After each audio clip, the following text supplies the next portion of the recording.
Assalamualaikum warahmatullahi wabarakatuh.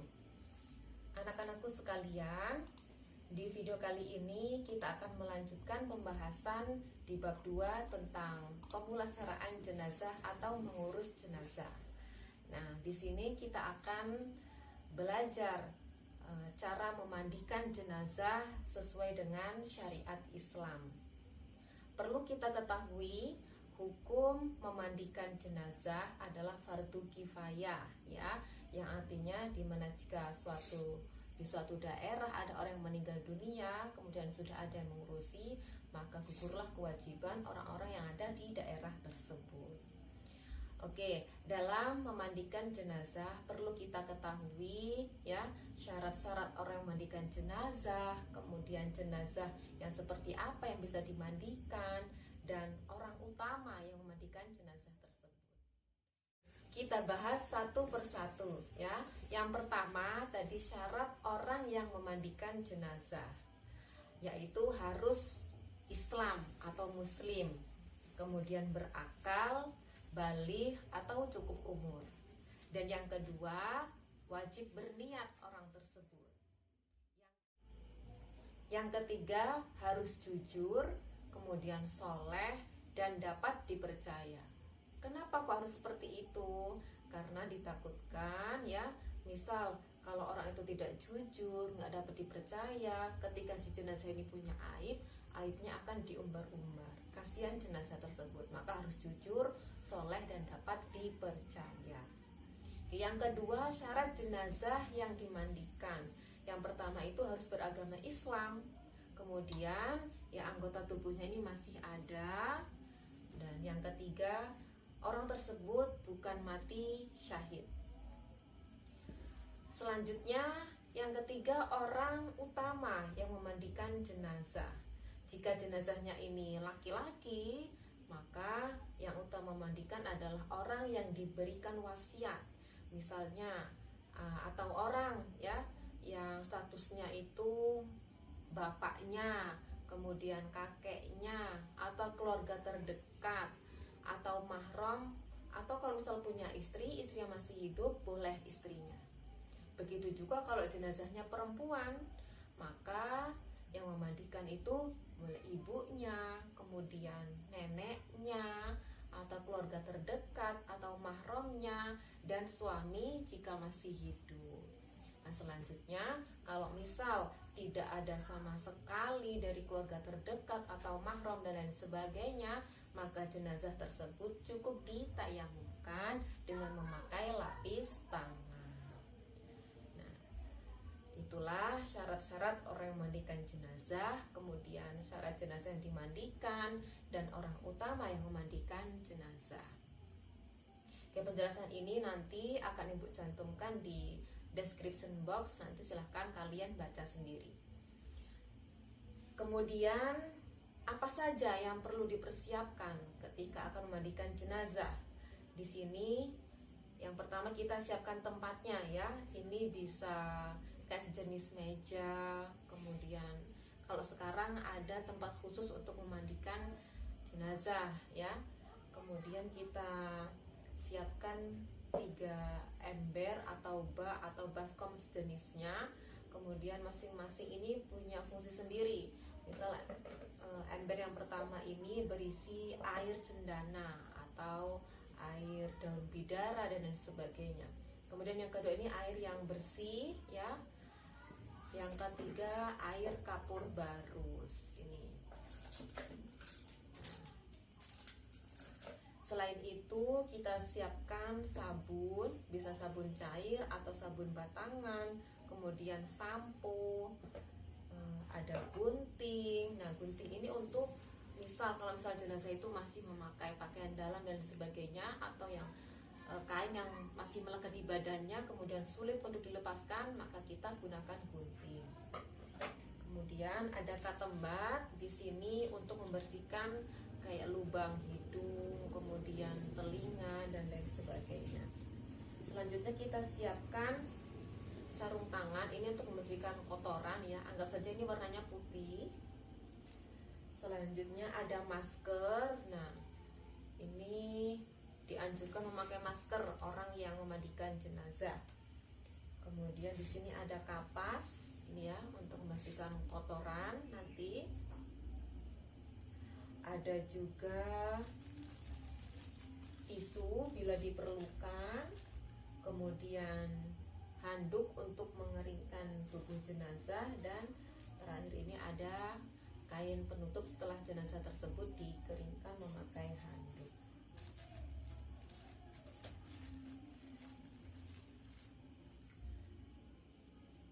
Oke, sekarang kita lanjut ke cara memandikan jenazahnya itu seperti apa. Yang pertama-tama ya, kita hilangkan kotoran terlebih dahulu. Nah, jangan lupa jenazah ini ditutupi dengan kain biar auratnya tidak terlihat. Meskipun sudah meninggal, tapi orang yang masih hidup itu tidak boleh melihat aurat si jenazah tersebut. Gitu. Pertama-tama kita bersihkan kotorannya terlebih dahulu ya. Ini orang yang memandikan jenazah itu bisa berjumlah 4-5 orang gitu. Nah, kita agak dudukan sedikit. Biasanya di sini ada orang yang menyangga, kemudian ini disangga pakai lutut ya. Kemudian tangan kanan ini menyangga untuk bagian lehernya, dan tangan kiri sudah dilapisi dengan kaos tangan tadi, itu masuk ke dalam untuk mengurut perutnya pelan-pelan agar kotoran di dalamnya itu bisa keluar. Nah, untuk anggota orang yang lainnya bisa membantu mengguyurkan air di sini agar kotoran itu bersih gitu. Bisa juga pakai selang. Nah, pakai air yang bersih tadi. Kalau kotoran sudah keluar, baru di sini jenazah diwudukan ya. Seperti wudunya orang yang masih hidup, kita niatkan dulu. Kalau misal jenazahnya laki-laki, niatnya nawaitul wudu'a an hadzal mayyiti fardhon lillahi ta'ala. Kalau misal jenazahnya perempuan, niatnya nawaitul wudu'a an hadzihil mayyitati fardhon lillahi ta'ala. Niat tersebut dibaca di dalam hati sambil mengusap wajah si jenazah tersebut. Kemudian tangannya dulu yang sebelah kanan diusap 3 kali, kemudian sebelah kiri 3 kali sambil diairi ya, dikucur dengan air. Nah, kemudian sebagian rambut kepala, kaki.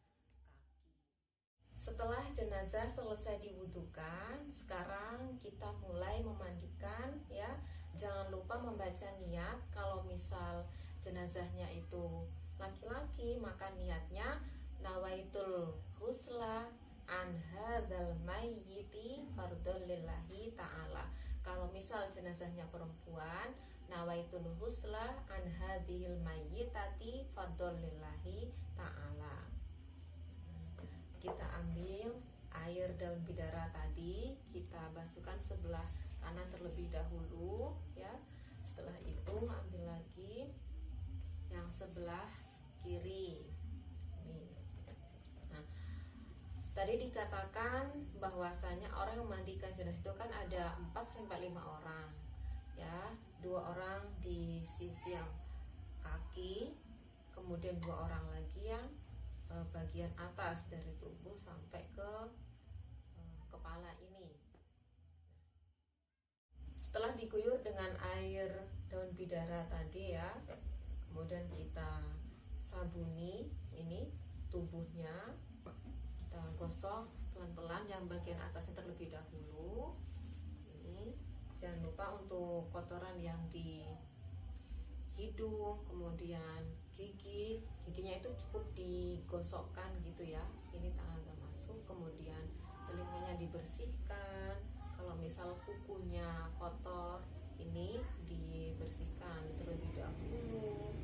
Setelah itu jangan lupa untuk bagian yang kayak ketiak ini, nah, sela-sela jari atau persendian, misal lutut dan lain sebagainya, itu harus dibersihkan. Nah, untuk rambut ini dikasih sampo, kemudian digosokkan kepala sampai ke kulit-kulitnya, kulit kepala. Setelah itu baru dibilas pakai air yang bersih tadi. Sebelah kanan terlebih dahulu. Nah, kalau atasnya sudah selesai, dimiringkan ke kiri. Kita basuh yang sebelah kanan. Kanan dulu. Tetap auratnya tetap ditutupi ya. Digosokkan pelan-pelan. Ini kalau sudah ya, dibasuh pakai air. Sebenarnya untuk penggusuran air itu dilakukan secara terus-menerus ya. Tadi kan ada temennya gitu, ada yang gosokin, ada yang guyurin air, kemudian ada yang nyampurin dan lain sebagainya.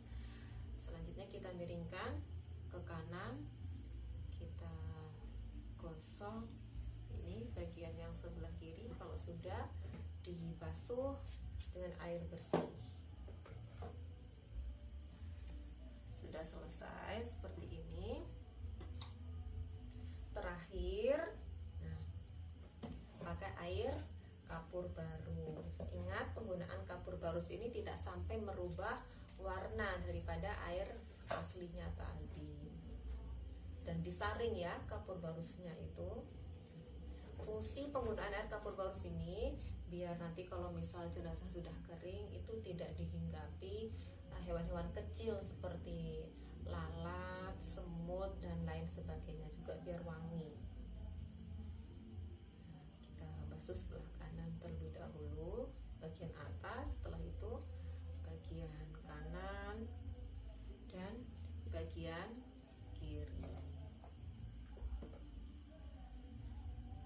Kemudian kita lap pakai handuk, dikeringkan dulu ya jenazahnya ini biar ketika akan dikafani tidak menetes airnya.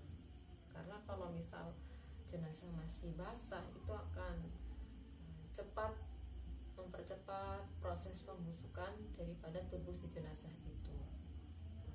Kita lap pakai handuk. Ini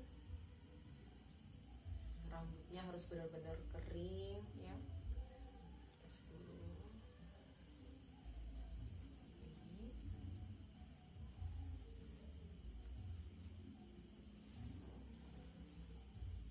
Lakukan sampai benar-benar airnya sudah nggak ada, sudah kering.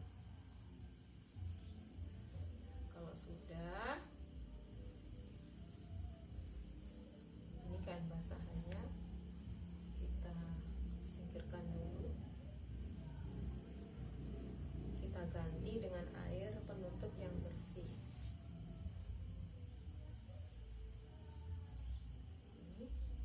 Jangan lupa dipakaikan pampers ya, pampers yang sudah dilapisi dengan kapas.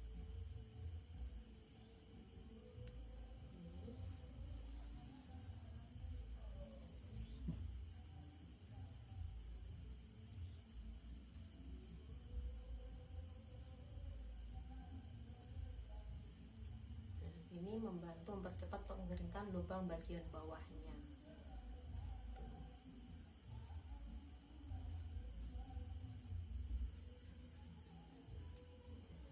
Dalam menggunakan pampers pun usahakan auratnya tetap tertutup, jadi nggak terlihat.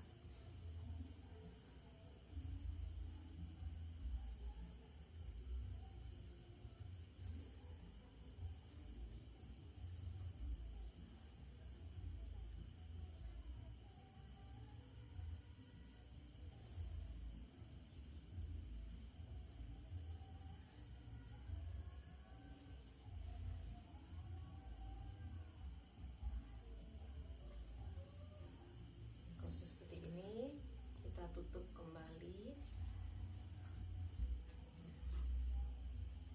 Selanjutnya kita siapkan kain kafan untuk membungkus jenazah.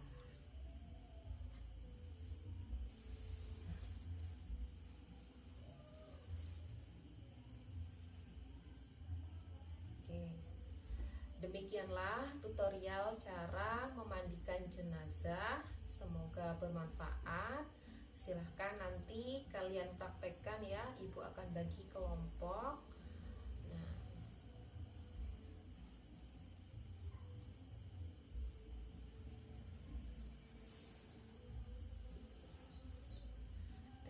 kasih sudah menonton video ini. Ibu akhiri, assalamualaikum.